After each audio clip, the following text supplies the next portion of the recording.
María Magdalena, con el diario que Jesús escribió, deja Jerusalén acompañada por José de Arimatea, Santiago y Nicodemo.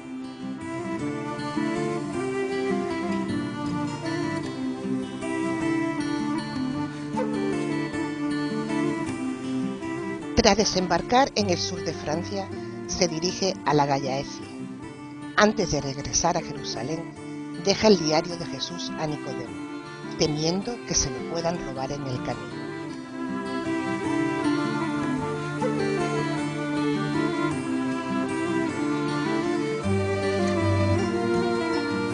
Nicodemo evangeliza este territorio y pide que el diario de Jesús sea enterrado con él.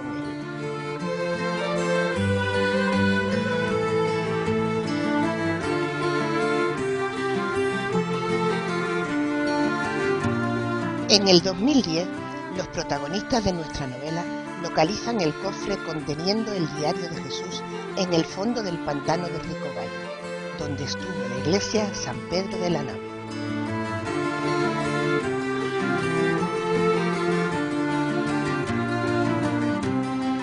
Contribuye a su encuentro este escudo heráldico hallado en Galicia.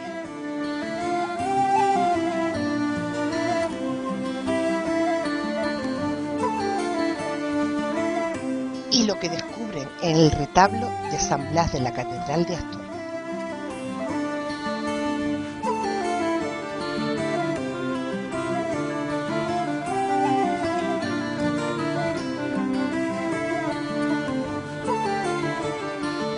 Y los misterios que encierra la Casa del Peso de la ciudad holandesa de Alkmaar.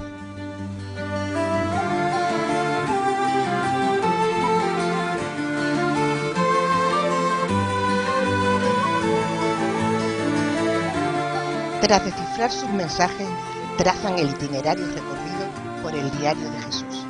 San Martín de Mondoñedo, primera catedral cristiana de la península ibérica.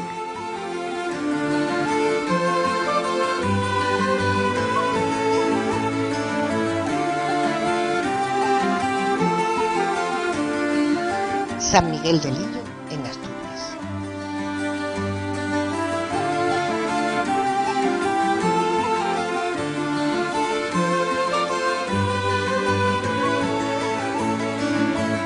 San Julián de los Prados,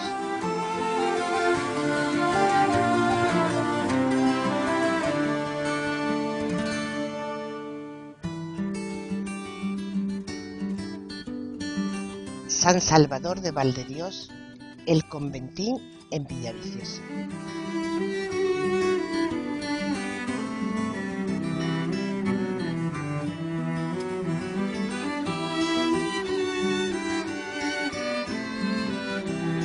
Montsegur, el santuario de los cátaros en el Languedoc francés.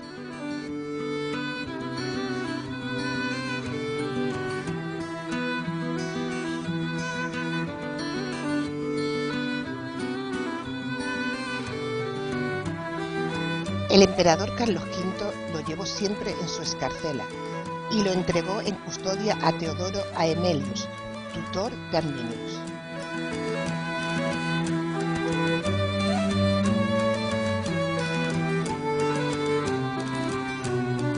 Los arminianos holandeses lo guardan en un cofre herméticamente cerrado para evitar su deterioro.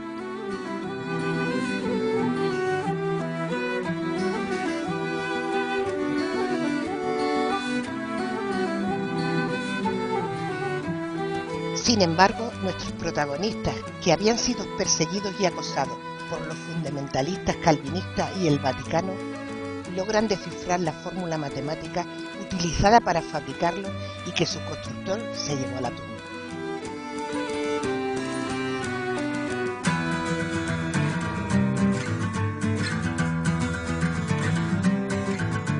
Y la encajan con la Europa del siglo XVI.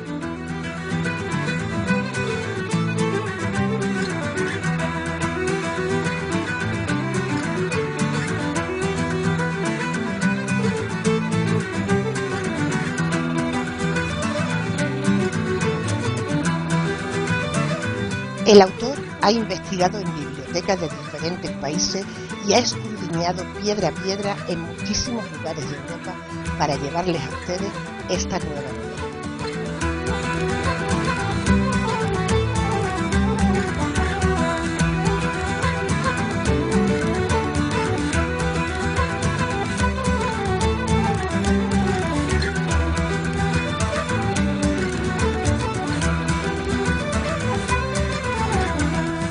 Ahora les toca a ustedes alojar estas imágenes en su mente, agudizar su ingenio y disfrutar del misterio que envuelve a El Diario de Jesús.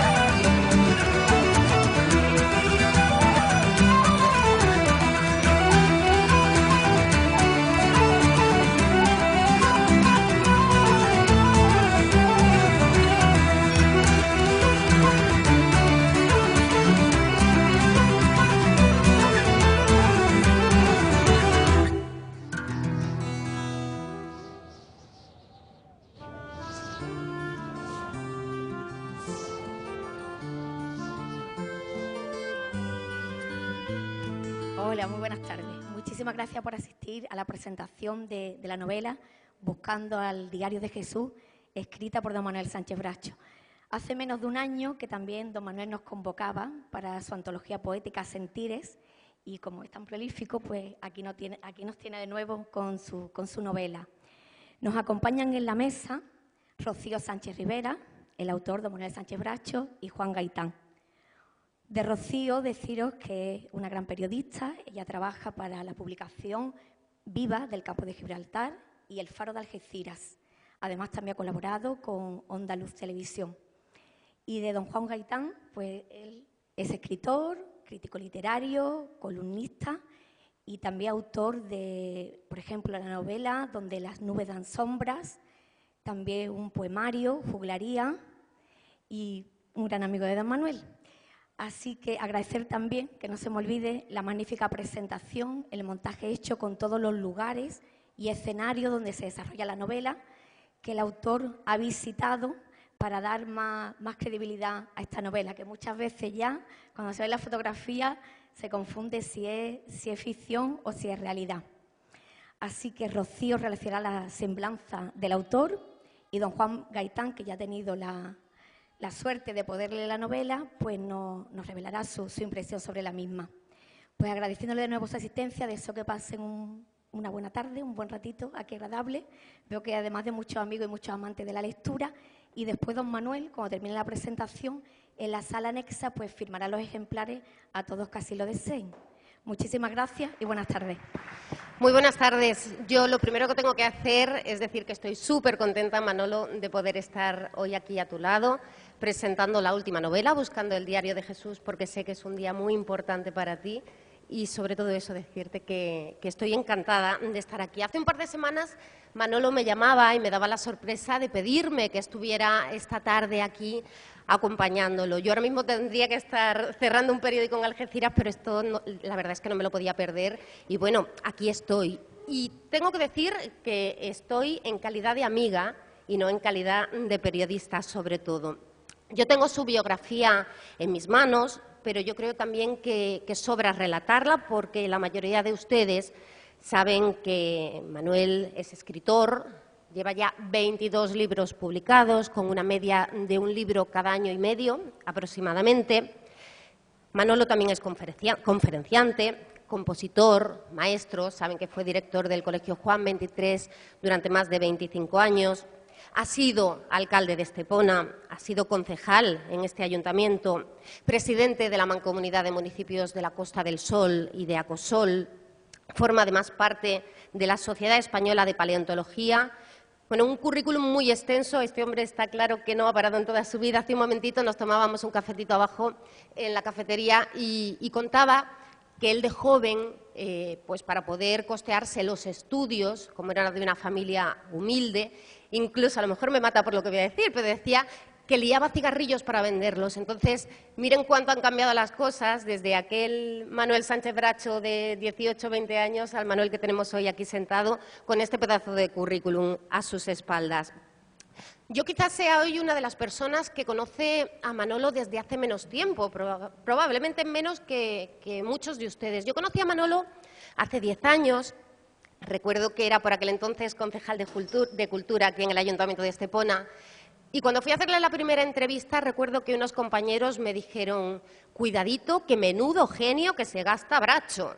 Y la verdad es que si lo tiene a mí nunca me lo ha demostrado, todo lo contrario. Recuerdo que fueron tiempos, pues bueno, un poco como lo que pasa con todos los políticos y los periodistas, ¿no? Momentos de críticas, momentos también de alabar las cosas buenas que se hacen, pero bueno, al principio no era tan bucólico todo como es ahora, ¿verdad, Manolo? Pero bueno, el tiempo fue pasando y esa amistad fue creciendo. Para mí es muy importante porque, bueno, Manolo realmente a mí me ha abierto las puertas de su casa. En su casa he tomado café, he comido, incluso he pasado algún que otro año nuevo con mi hijo, haciendo tortas, comiendo tortas fritas, y la verdad es que lo considero pues realmente un amigo de verdad. Por eso es para mí tan importante estar hoy aquí. Hace unos años me pasó el manuscrito de la Januquilla del Maestro de la Verdad. Tuve la suerte de ser de las primeras personas que la leyó. Bueno, hicimos algunas correcciones, alguna cosilla, ¿verdad? Y nada, y hace también un año aproximadamente, Manolo, puede ser que se terminara este libro. También me pasó ese taco de folios que es un manuscrito antes de ser un libro impreso. Y bueno, yo estoy convencida de que a todos ustedes les va a entusiasmar este libro, especialmente si siguieron con entusiasmo también la Januquilla del Maestro de la Verdad. Yo recuerdo que cuando me dedicó ese libro, a mí me dejó sin palabras y ya es difícil dejarme a mí sin palabras, porque me puso una dedicatoria que no la olvidaré nunca. Pero bueno, yo de la novela no les quiero desvelar absolutamente nada. Simplemente decir que he disfrutado mucho con el relato que Manolo hace con total precisión, con todo tipo de detalles, dando esos detalles históricos, arquitectónicos, que además se funden con la ficción y la intriga, con lo cual la combinación es perfecta. Pero obviamente nadie como él para contarnos los detalles de esta novela. Así que yo creo, Manuel, que esta tarde tienes aquí a tu público, a tus amigos, a tus lectores, a tus admiradores. Pero te doy un consejo, no les cuentes mucho, que lo que tienen que hacer es comprar la novela que está fuera. ¿Vale? Y ahora sí que le voy a pasar el micrófono a Juan Gaitán, que él les va a hacer una crítica. Yo quería contar un poco el Manolo cercano, el Manolo que prácticamente conocemos todos los que estamos en Estepona, y bueno, al que todos queremos un poquito o un muchito. Así que yo les dejo ahora con Juan Gaitán.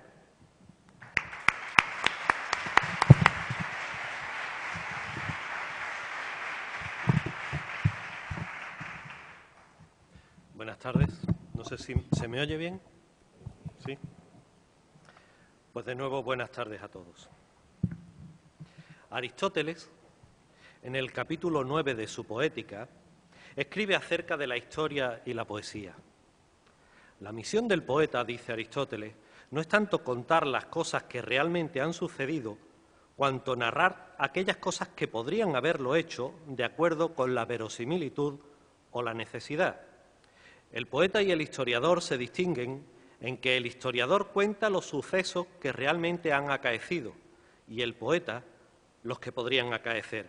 Por eso, la poesía es más filosófica que la historia y tiene un carácter más elevado que ella. Naturalmente, a estas alturas de la evolución de la literatura, podemos validar la poesía que nombra Aristóteles como un genérico que abarca también otros modos expresivos como la narrativa. De modo que nos encontramos ante un hecho indiscutible. La literatura llega siempre más allá que la historia, convierte en posible lo imaginado, añadiéndole riqueza, detalles, posibilidades y, sobre todo, misterio. ¡Ay, el misterio!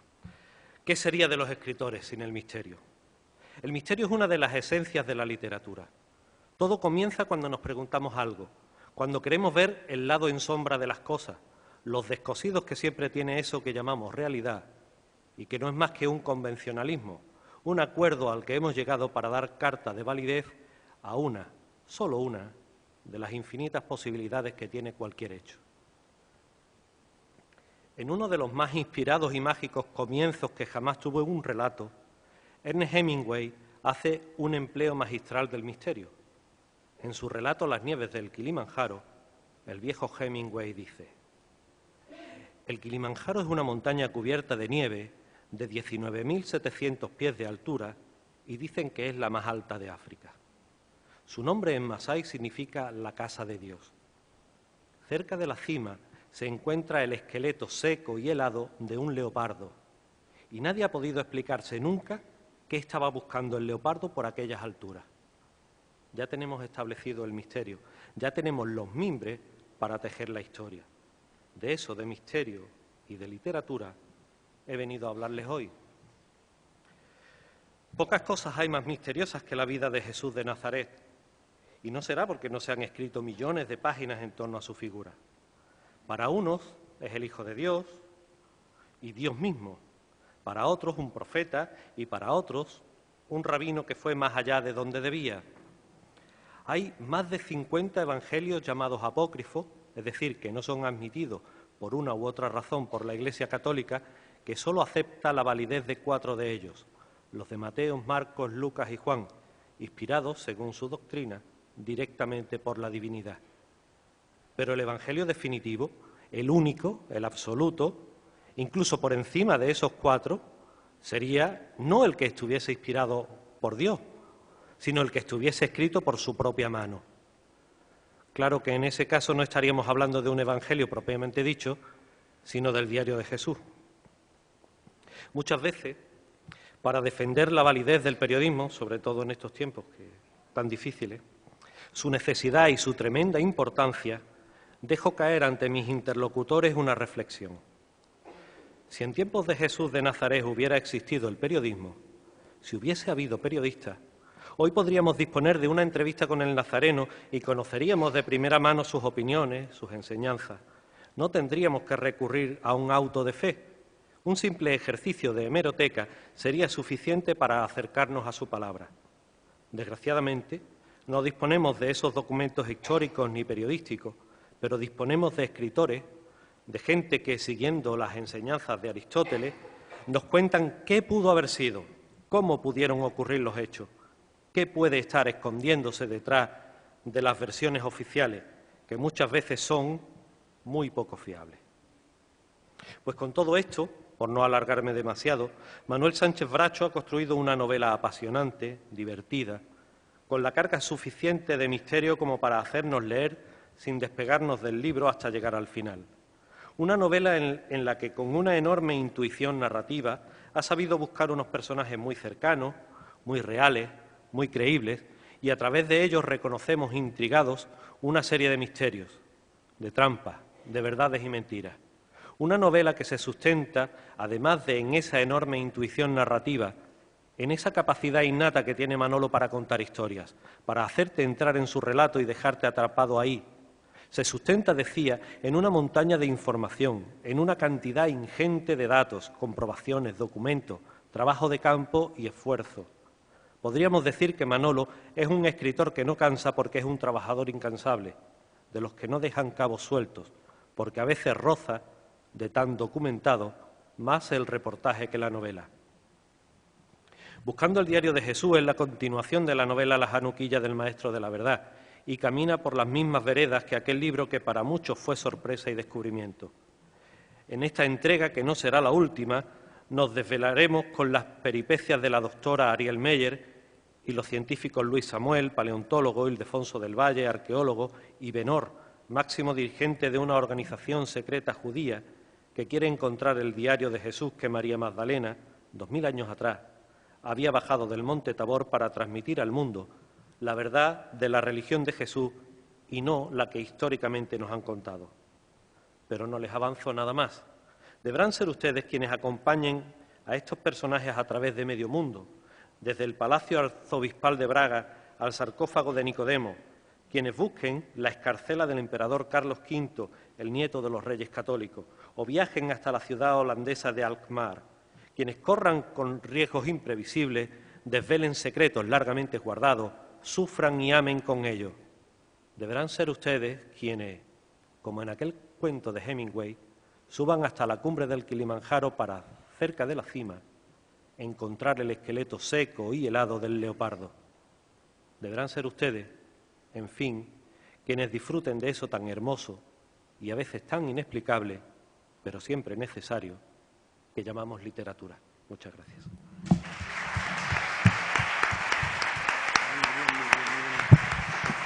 Buenas noches a todos los presentes, a mi familia, a mis amigos y a los miembros de la Corporación Municipal de Estepona que acabo de ver aquí desde su alcalde, David Valadez, y otros compañeros.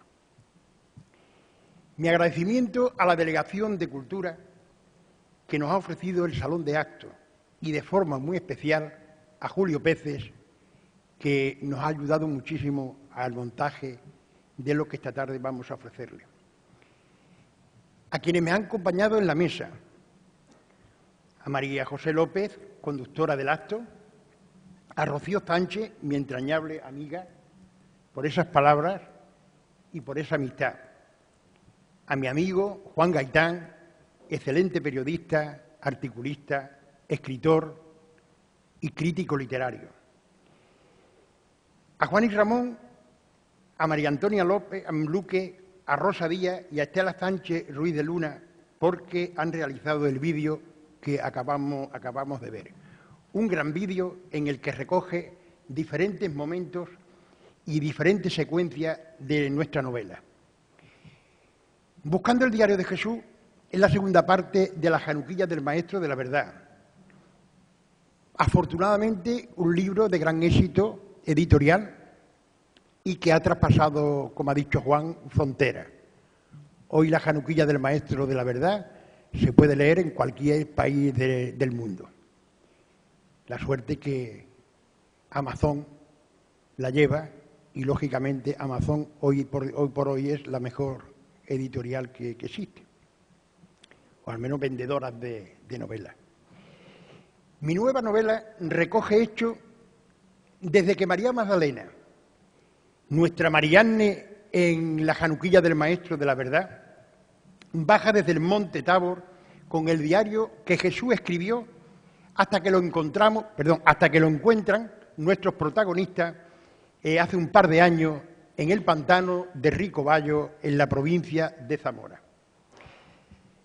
Tras el enfrentamiento que María Magdalena tiene con Pedro, el apóstol Pedro, sale de Jerusalén hacia la antigua Galaecia romana.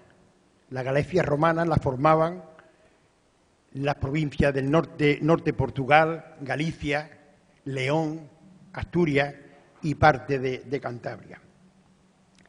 Le acompaña en este viaje José de Arimatea, que al llegar a Francia se desvía hacia Irlanda, donde va a llevar la palabra de Jesús.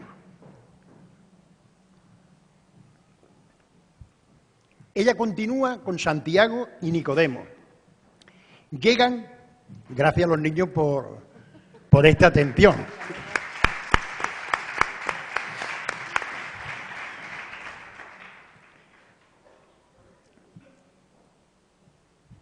Llegan y durante un año de estancia allí en la Galaecia, María Magdalena tiene que regresar a Jerusalén, pero deja allí, en aquel lugar, a Nicodemo.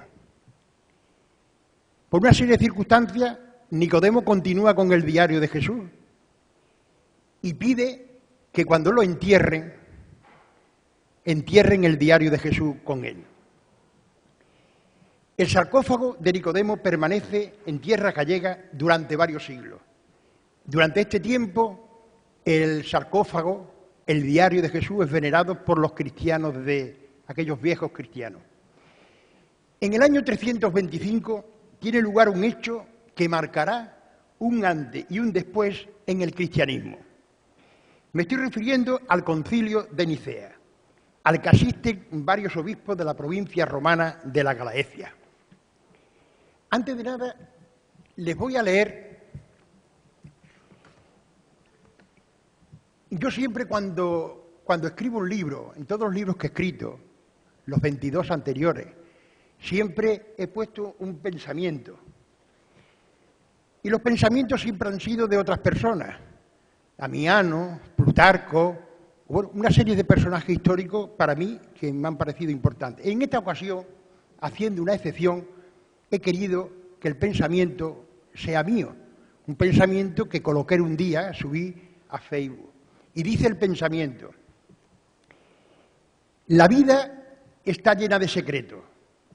Lo importante es descubrirlo y seguir el camino que nos lleve a la verdad que nos negaron los embaucadores de la historia. Es importante que nos quedemos con esto porque efectivamente la historia ha tenido muchos embaucadores y hay muchas sociedades y muchas entidades de todo tipo que efectivamente han contado la historia como han querido. Generalmente se ha contado la historia siempre del ganador. Pues bien, en este concilio del que os he hablado, el concilio de Nicea se convoca por el emperador Constantino en el año 325 y se convoca en la ciudad de Nicea, en la actual Turquía. Era un lugar donde el emperador pasaba sus vacaciones y aprovechando una de sus vacaciones dice, pues vamos a hacer un congreso, y él convoca un congreso. El concilio, que no fue convocado por el Papa Silvestre, que era el Papa que existía en aquel momento, que era quien debía de haberlo convocado, fue presidido por Osio, obispo de Córdoba y consejero personal precisamente del emperador Constantino.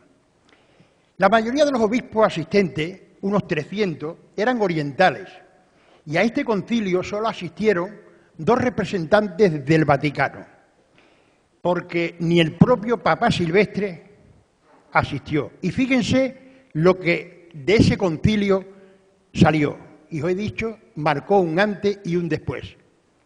Que cada cual lo entienda como quiera, pero la historia no se puede cambiar, la historia está ahí. Y lo que yo os cuente, pueden comprobarlo cualquiera de ustedes. Hoy día tenemos suficientes medios para poder encontrarlo. Y evidentemente mañana cualquiera de ustedes pueden decirme, Manuel es un fantoche, Manuel nos engañó. Lo que yo les voy a decir es real, como la vida misma. Pues bien, en este concilio se empieza a discutir la naturaleza divina de Jesús. Para uno, los encabezados por el obispo Alejandro de Alejandría, Jesús era verdadero Dios y era verdadero hombre. Para otros, los encabezados por Arrio y el obispo Eusebio, Jesús era hombre, un hombre creado por Dios. Para ellos decir, y en aquella época, que un hombre era Dios, era una blasfemia absoluta. Contra Arrio y quienes seguían a los arrianos, lucharon Alejandro y Atanasio. La decisión de convertir a Jesús en Dios, que hasta aquel momento no lo era, fue dilucidado en una votación en la que los partidarios de Jesús ganaron por un margen pequeño de votos.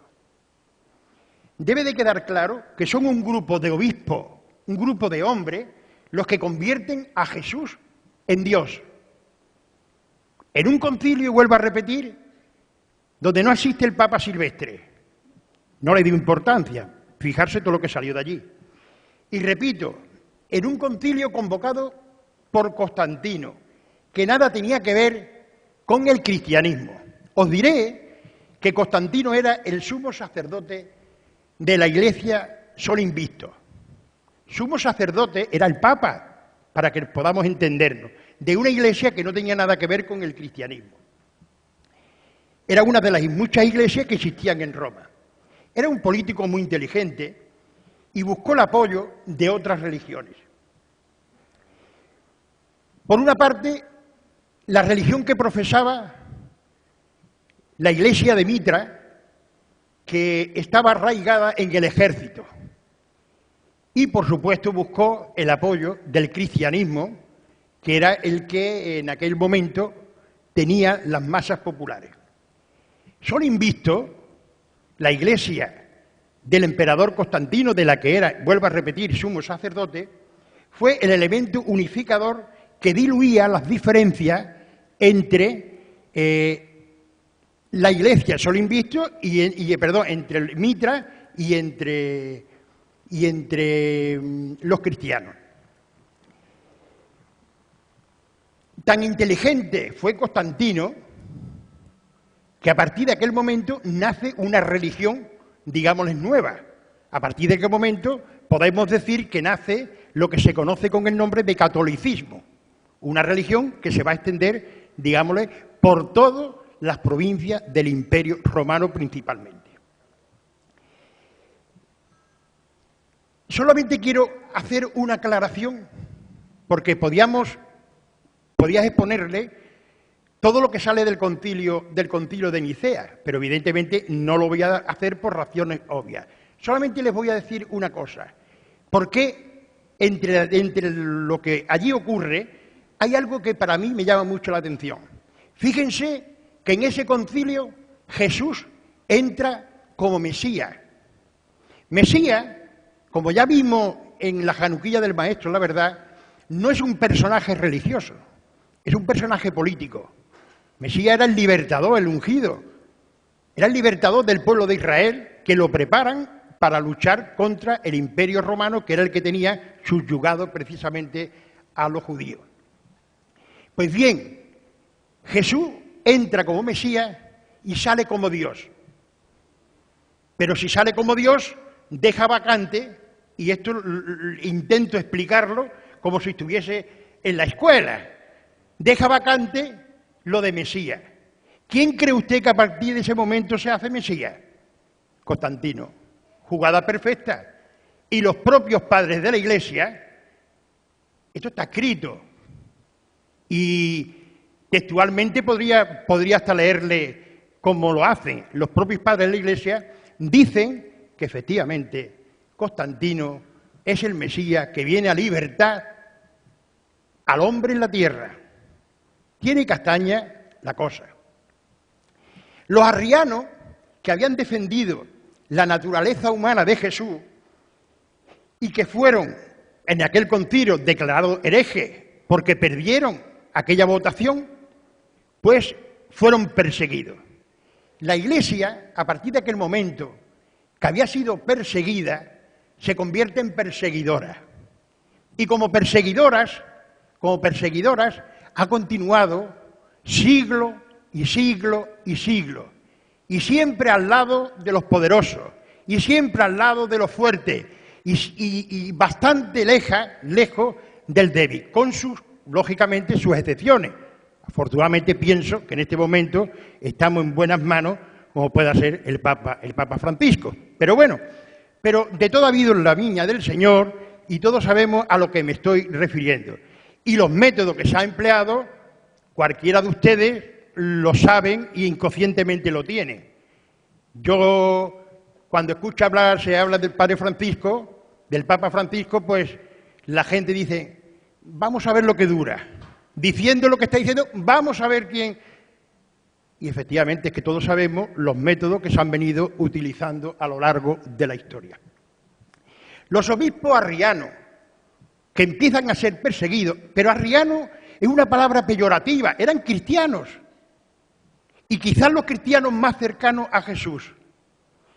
Pues los obispos arrianos regresan a la Galaecia, y lo primero que hacen es esconder el sarcófago de Nicodemo, que contiene el diario de Jesús. Y tienen que esconderlo porque temen a que lo puedan recoger en cualquier momento. Era necesario que se olvidasen de la existencia de esta reliquia, ya que muchos conocían que el diario de Jesús se encontraba en el sarcófago de Nicodemo. Ellos estaban convencidos que el Vaticano lo buscaría para que no se llegase a conocer la verdad escrita por Jesús. La existencia del diario se pierde en el tiempo.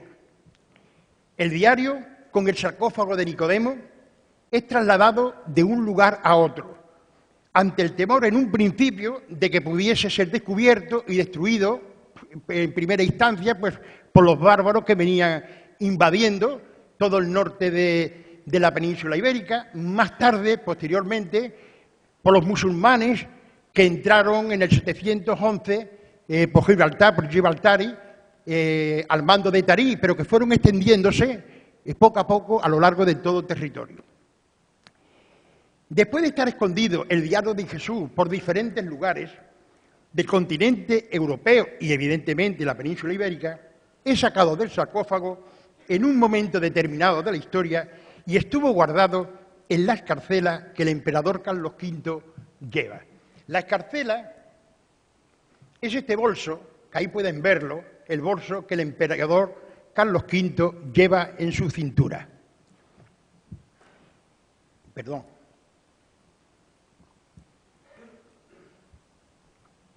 Es por ello, y nos ha parecido significativo, que la portada de nuestra novela lleve la fotografía, la pintura del emperador Carlos V a caballo de Tiziano, que se encuentra en el Museo del Prado, uno de los grandes cuadros pintados en el mundo, y que nosotros hemos comprado el derecho a poder utilizarla y a poder reproducirla.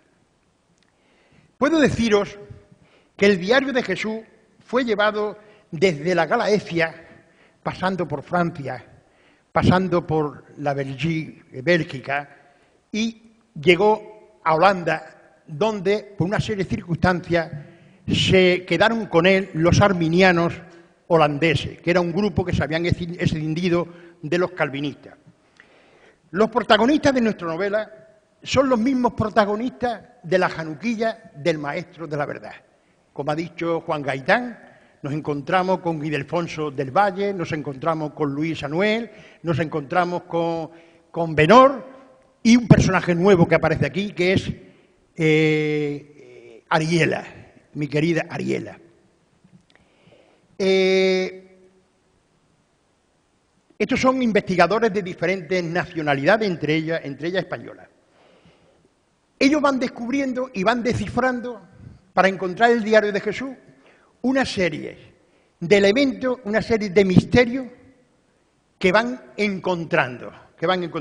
Yo puedo ponerle un ejemplo, y lo que yo les cuente es totalmente real, y lo pueden comprobar.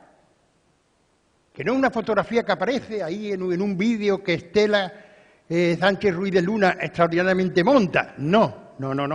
Es real. Es un ejemplo. Nos encontramos en un momento determinado frente a uno de los muros de la primera catedral española, San Martiño de Mondoñedo, en la provincia de Lugo, un escudo heráldico. Le hacemos la fotografía, empiezo a preguntar a las personas que se encontraban allí este escudo qué es, qué significa, al arqueólogo que se encontraba en aquel momento. Nadie sabía absolutamente nada. Lógicamente, había que empezar a estudiar heráldica. Y aquí tienen ustedes, me tienen estudiando heráldica cuando yo no tenía la menor idea de ello. Y tengo que aprender que un escudo heráldico está dividido en cuarteles y que el primer cuartel te va a dar el nombre del dueño de ese escudo y que el tercer cuartel te va a dar el nombre del apellido de ese señor, etcétera, etcétera, etcétera. Hasta llegar a descubrir de dónde procede ese escudo, para poder seguir el camino de ese escudo que me va a llevar precisamente a encontrar el cofre que se encuentra al final en el pantano de Ricobayo. Bueno, esa ha sido una labor de investigación muy seria y, digámosle, trabajosa. Pero lo mismo que nuestros protagonistas están buscando el diario de Jesús, hay otros grupos que están buscándolo, pero además lo están buscando desde tiempo inmemorial. Y esos grupos son los fundamentalistas calvinistas holandeses, que buscan al diario de Jesús para destruirlo, cuando ellos mantienen que el diario de Jesús es una falsa, que es una leyenda, que no existe. Si no existe, si es una leyenda, ¿por qué lo estás buscando? Son uno de los que participan en la búsqueda del diario de Jesús. Pero también busca el diario de Jesús, con los métodos más escabrosos que os podáis imaginar, los hombres del Vaticano. Y están buscando el diario de Jesús para que el mensaje, para lo que de Jesús deja escrito, no llegue a conocerse, porque ese mensaje no coincide con lo que a lo largo de la historia se ha venido contando, en este caso concreto, como ha dicho Juan Gaitán, por los evangelistas, digámosle, oficiales. Evangelistas oficiales que hoy día es discutible, pero que yo no voy a entrar evidentemente en ese tema. No les interesa que la gente conozca cuál es el verdadero mensaje que realmente da ese diario de Jesús. ¿Y nuestros protagonistas para qué buscan el diario de Jesús? Pues exactamente igual que lucharon en la Januquilla del Maestro, ¿verdad?, para contar la verdad. Precisamente ese Benor que nos ha hablado Juan Gaitán, Benor es el maestro de la verdad, porque evidentemente esa sociedad secreta ha ido dejando sucesores, desde el primero que fue Matías, discípulo 13º de Jesús, real, históricamente cierto, no 12 apóstoles, sino 13. Bueno, pues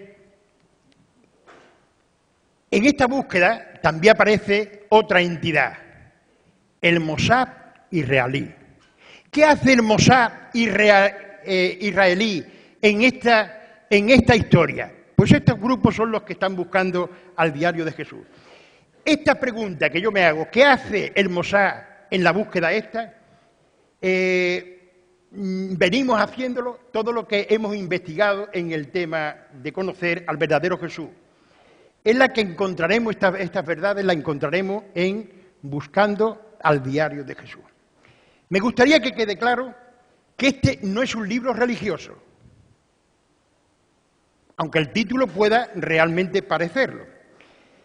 En este libro nos presenta muchas partes turbias de las diferentes iglesias y de forma especial de los fanáticos que durante siglos han formado parte del Vaticano. Esto, yo lo dije antes, utilizando los métodos más escabrosos y oscuros, llevaron a cabo seguimiento y persecución contra los que buscaban el diario de Jesús, nuestros personajes, nuestros protagonistas. Quiero dejarle claro que aunque esta novela es la segunda parte de la Januquilla del Maestro de la Verdad, no es necesario haber leído la Januquilla del diario de Jesús para acometer la lectura de esta novela. Son totalmente diferentes. La primera, la Januquilla del Maestro de la Verdad, estudia a un personaje al que los celotes judíos lo preparan para convertirlo en Mesías. Y esta segunda parte es el recorrido de lo que ese personaje histórico, Jesús, escribe y deja escrito.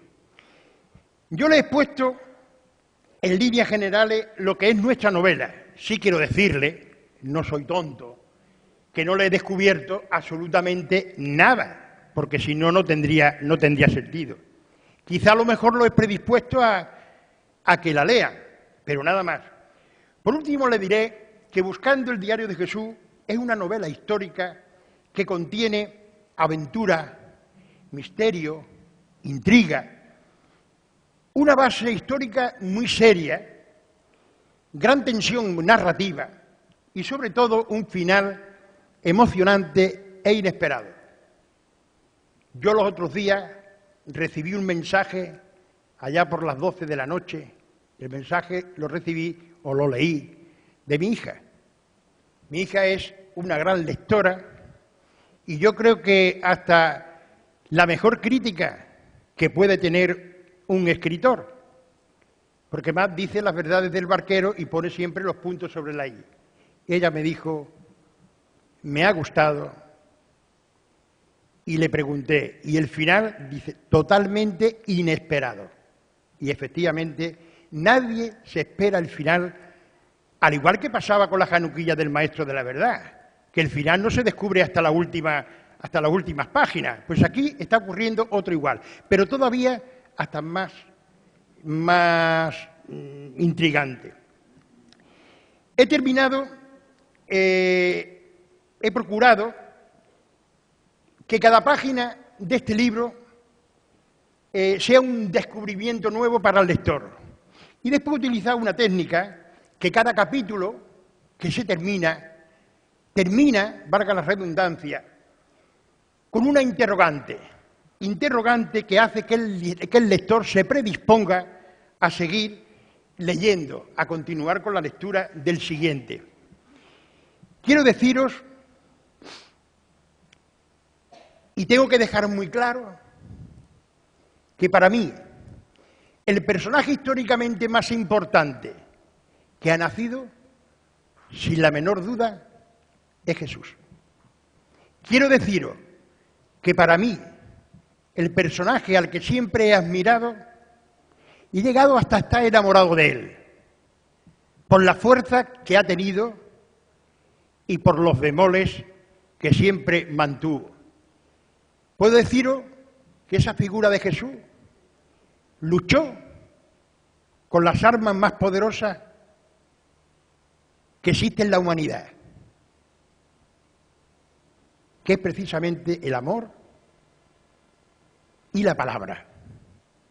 Esas fueron las armas de Jesús. Quiero deciros, para terminar, que el diario de Jesús no deja indiferente a nadie. Cada uno va a adoptar una postura distinta, como le ocurrió a la januquilla del Maestro de la Verdad. Esa es la razón por la que yo mantenga conversaciones fluidas a través de Facebook con mis lectores. Lectores que están en Argentina, lectores que pueden estar en Bolivia o lectores que puedan estar en Alemania. Y esa, precisamente, porque existe una discusión, no deja a nadie indiferente y todo el mundo quiere conocer y todo el mundo quiere saber. ¿Y saben ustedes por qué no los deja indiferente a nadie? Hay una razón muy fuerte, una razón muy poderosa. No los deja indiferente porque el lector se rebelará e indignará contra las actuaciones y contra los métodos utilizados por los diferentes miembros de las diferentes iglesias. Y esto lo va a hacer sublevarse y decir: soy una de las personas que creen en ese Jesús que nos está contando, que nos contó la januquilla del Maestro de la Verdad. Yo ya no voy a continuar, solamente agradecerle, como es lógico, la presencia aquí. Sí he tenido la satisfacción de conocer, de ver aquí a personas conocedoras, pero muy conocedoras, precisamente de ese concilio de Nicea. Cuando ayer me hablaba y hablé con él y me nombró la palabra de Prisciliano, dije: harto ahí, este sabe por dónde anda. A Prisciliano también lo vais a encontrar aquí en este libro. Y los gallegos se van a sorprender mucho. Y los que no son gallegos, evidentemente. Amigos míos, muchísimas gracias por vuestra presencia. Siempre, gracias señor alcalde, gracias Baladé, gracias a los demás compañeros que están aquí, que están presentes. Sobre todo gracias a ustedes porque me hacen seguir escribiendo y ya tengo en marcha la tercera parte de esa trilogía que forma la figura de Jesús. Yo voy ahora a firmar los ejemplares que crean ustedes convenientes y además lo voy a hacer con mucho bien. Yo no sé si alguien quiere hacerme alguna pregunta o no. Si le parece que el tiempo es largo, yo no sé si se la ha hecho a ustedes largo, a mí se me ha hecho corto. Pero llevamos un rato, ¿verdad? Ya llevamos un rato, pero ya llevamos una horita más o menos, ¿eh? Sí. Pues si alguien quiere hacer alguna pregunta, pues de mil amores, y si no, dejamos para poder firmar.